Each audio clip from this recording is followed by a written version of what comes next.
Today I went and got some corn from the neighbor. We do not have enough space probably to grow the amount of corn that we go through in a year. So we're going to talk about some failures that I've had this year. One being, I did not make enough corn last year. We, last night for dinner, just used up the last thing of corn that I had frozen. Last year, I thought I was getting ingenious and thought that I was going to do something smart and can corn, and that is not something our family enjoys. So, we won't be doing that this year. But we're going to talk about some other things. So far this year, the garden is looking pretty good. We've had the squash bug invasion. We talked about that. We had Japanese beetles. We have a horned tomato worm out there somewhere. I have not found him yet. I'm hoping the Demacus, whatever you call it, earth has killed it. But we'll see. We'll see how that goes. Tomatoes look like they're doing pretty good. You can hear Rosie's having a coughing fit over here. She doesn't enjoy the outdoor allergies sometimes.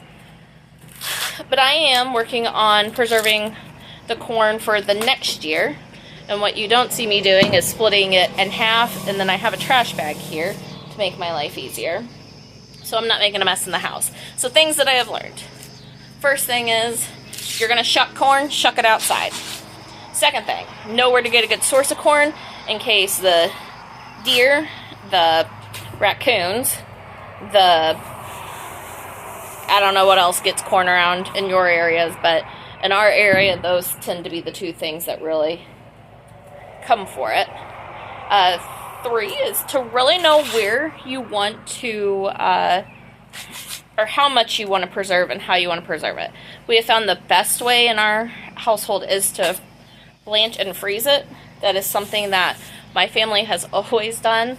I remember many years ago going over to aunt and uncle's, great aunt and uncle's actually, on their farm over in Illinois, and they would have a get-together, things that I miss people doing, and the whole family would get together and they'd just shuck corn and freeze it, and the women would work in the house and the men would sit out back and shuck the corn, and there were some go-betweens and stuff, but the good days, right? But I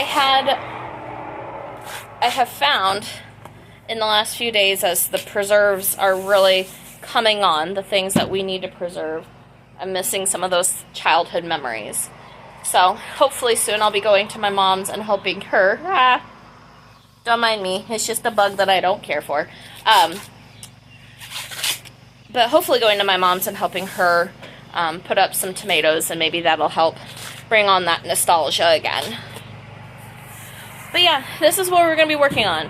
We are having success in growing our herbs in the containers from the second video that I had uploaded in that experiment. That is going really well. It appears the nutrients from our A3 and that experiment has gone well.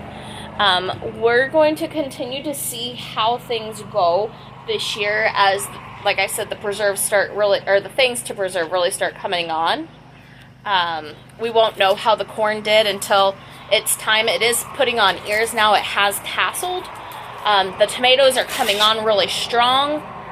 But I have had some split, but we also had a ton of water in the form of, obviously, rain. You saw that we had the wind. That has been a bear. The cucumbers are kind of stunted, so I might have to do some research on those. But everything else seems to be doing really good out there. So I'm hoping you enjoy learning with me this year, as I'm going to preserve some extra stuff. For the corn, honestly, if you're preserving that, you blanch it for 5 minutes, boil your water, dump your corn in there, leave it on there for 5 minutes, pull your corn out, put it into some cold water. I might experiment something with a cheese slicer. It's a thought I had earlier. Don't know yet. I'll let you know how it goes, unless it becomes a terrible idea, and then I'll for sure share it. But usually I cut mine over a bunt pan, put it on the center, and that tends to work really well. And then I freeze it in quart bags in 2 cup increments. That's what works for our family there again. But yeah, so we're just going to keep working through this. Green beans are coming on really strong too. I have about 4 quarts that are ready to be canned. I'm hoping that the second picking will be ready before I start preserving those. Nothing fancy that I do with those. I just preserve them in much the same way I do everything else, which is to pressure can them in quart jars. That's what works for our family. So I tried blanching them, didn't care for that. Boy, this corn is making me work for it. Now you can use these corn silks if that is something that interests you. It's got some properties you could use. Doesn't work for me. It's not something I enjoy. Corn cobs, I made corn cob jelly last year, which to me also tastes a whole like corn syrup, and I have used it in place of that, but I have not gone through enough of it to justify canning more of it. So these corn cobs will just be recycled back into nature. So yeah, that's how the garden's going. We might have some more of what I call our original Snapchats, right? Snapping and chatting at that time. But right now it looks like dinner's about ready to go on the grill.